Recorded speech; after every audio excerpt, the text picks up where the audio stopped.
মোটামুটি খালি মাঠে গোল দিতে সবাই পারে। একটু প্রেক্ষাপটটা পেছন থেকে যাই। আগে আওয়াজ ছিল যে বেগম খালেদা জিয়া তিনি গ্রেপ্তার হবেন। তো যেদিন তিনি গ্রেপ্তার হলেন সারা বাংলাদেশের মানুষ ভাবল বিএনপির নেতাকর্মীরা রাজপথে নাইমা আউলাই ফেলবে। জামাতের যারা ঊর্ধ্বতন নেতারা ছিলেন তাদের যখন ফাঁসি হইল তখনও মানুষ মনে করলো রাজপথ উল্টায় ফেলবে জামাত। কিন্তু তখনকার প্রেক্ষাপট পরিস্থিতিতে কোনো কিছুই ঘটল না। সবাই যার যার মতন ইয়ানাফসি অবস্থানে রইলেন। বেগম খালেদা জিয়া কারাগারে চলে গেলেন, জামাতের নেতারা ফাঁসিতে ঝুলে গেলেন। আইনের মাধ্যমে সব কিছু করা হয়েছে। তো গতকালকে যা ঘটছে, কেউ কেউ বলছেন যে এত আওয়ামী লীগের নেতাকর্মী দেখা গেল 6 মাস আগেও রাজপথ ভর্তি খালি আওয়ামী লীগ। তো গতকালকে তো এটা পূর্ব নির্ধারিত একটা ঘোষণা ছিল, কেন আওয়ামী লীগের নেতাকর্মীরা মাঠে নামল না? ওই যে ভাই ইয়ানাফসি, যখন আপনি ক্ষমতায় আছেন আপনার কাছে সুবিধা আছে, আপনার জন্য আপনার দলের জন্য দেখবেন ফানা ফানা মুজিব কোট, জিয়া কোট, টুপি, পাঞ্জাবি, যার যার দল অনুযায়ী মার্কা, দাড়িপাল্লা, মানে যার আছে যেটা আছে আর কি, এগুলো নিয়ে ঝাঁপাই পড়ে কে কার থেকে বড়,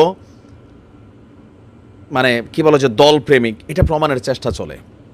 কিন্তু সিচুয়েশন খারাপ হইলে একজনকে খুঁজে পাওয়া যায় না। আজকে দেখেন মাঠে কত ছাত্র দল, কত ছাত্র শিবির, হ্যাঁ, কিন্তু ছাত্রলীগ নাই, আওয়ামী লীগ নাই, যুবলীগ নাই, কারণ সিচুয়েশনটা তাদের পক্ষে না। গতকালকের এই ঘটনার পেছনে কেউ কেউ বলছেন যে গতকালকের এই ঘটনার পেছনে মূল কারণ হচ্ছেন শেখ হাসিনা নিজে। কেন শেখ হাসিনা নিজে? সারাদিন এই প্ল্যানটা ছিল না বা এরকম আওয়াজ ছিল না। হঠাৎ করে যখন আওয়ামী লীগের অফিসিয়াল পেজ থেকে ঘোষণা এলো যে ছাত্রদের উদ্দেশ্যে তিনি একটা বক্তব্য দিবেন, তখনই সেই বক্তব্যকে প্রচার নিয়ে বৈষম্য বিরোধীর একটা বলল, কোনো মিডিয়া যদি প্রচার করে তাহলে বুঝতে হবে তারা তার সহযোগী। এরপর পিনাকির স্টেটাস, হাসনাদের স্টেটাস, এরপর আজকের দিন পর্যন্ত যা ঘটে গেল, কোথাও না কোথাও এই ভাষণটাকে কেন্দ্র করেই আসলে কিন্তু খেলাটা এখান থেকে শুরু হয়েছে। এখন আমি যখন নিউজ করছি আমি জানি না সারা বাংলাদেশে আরও কী কী ঘটছে। তো এর মাঝখানে আওয়ামী লীগ আবার এক নতুন কর্মসূচি ঘোষণা করছে। এখন এই কর্মসূচি ফেসবুকে বাস্তবায়ন হইতে পারে আমার ধারণা, রাজপথে একজনকেও পাওয়া যাবে না। বিএনপি এবং জামাত এত বছর রাজনীতি করছে সব ফেসবুকে। আপনি দেখতেন যে ফেসবুককে কন্ট্রোল করার জন্য ডিজিটাল নিরাপত্তা আইন করা হলো, মানে ফেসবুকে কন্ট্রোল করে কে লাইক করতেছে, কে কমেন্ট করতেছে, কে স্ট্যাটাস দিচ্ছে, এগুলোকে মার্কিং করা হইতো। কেউ চাকরি হারাইতো, কেউ আপনার মাইর খাইতো, কেউ পুলিশের ডিবির ফোন যাইতো, এরকম কিন্তু ঘটছে। এখন আওয়ামী লীগের নেতাকর্মীরাও রাজপথের বিপরীতে ফেসবুককে তারা সেফ মনে করতেছে। কেন? কারণ জানে যে এই মুহূর্তে ধরলে রেহাই নাই। তো যাই হোক, কী কর্মসূচি ঘোষণা করছে, যে 32-এ যেই ঘটনা ঘটছে, ধানমন্ডি 32 সারা বাংলাদেশে আওয়ামী লীগের নেতাকর্মীদের উপর, মানে তাদের বাড়িঘরের উপর যে ঘটনা ঘটছে, এগুলোর আপনার মানে হামলার প্রতিবাদে দেশব্যাপী লাগাতার প্রতিবাদ এবং বিক্ষোভ মিছিলের ডাক দিয়েছেন। লিখছে যে এই উগ্রবাদী অপশক্তির নাশকতার বিরুদ্ধে দুর্বার গণ আন্দোলন গড়ে তুলবে কে?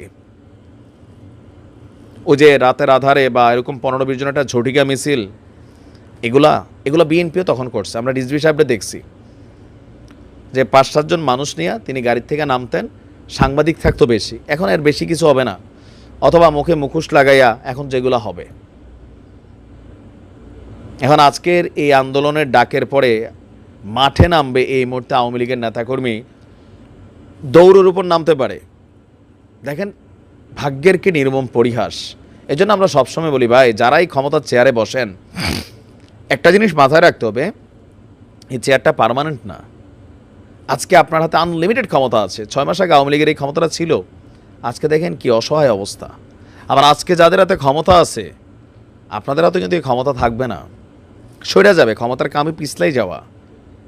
হয়তো আবার কখনো কোনো একদিন কোনো এক মোমেন্টে আমার বয়স আর একটু বাইরে যাবে, আমরা হয়তো আবার এগুলো নিয়ে কথা বলবো।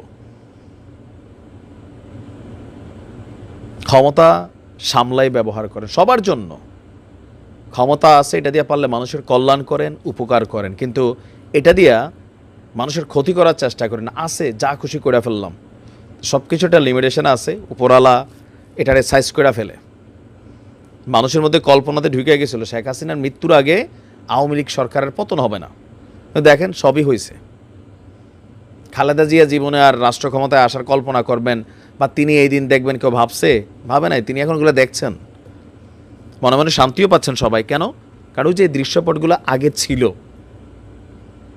তবে গতকালকে থেকে যা ঘটতেছে এরকম ছিল না, বাট এটা একটা নতুন ট্রেন্ড আসছে, আগামীতে হয়তো আবার এগুলা ঘটবে, তখন আবার দাবি উঠবে ওই যে 2024-25-এ তোমরা করছিলা, তখন কোথায় ছিলাম আপনারা?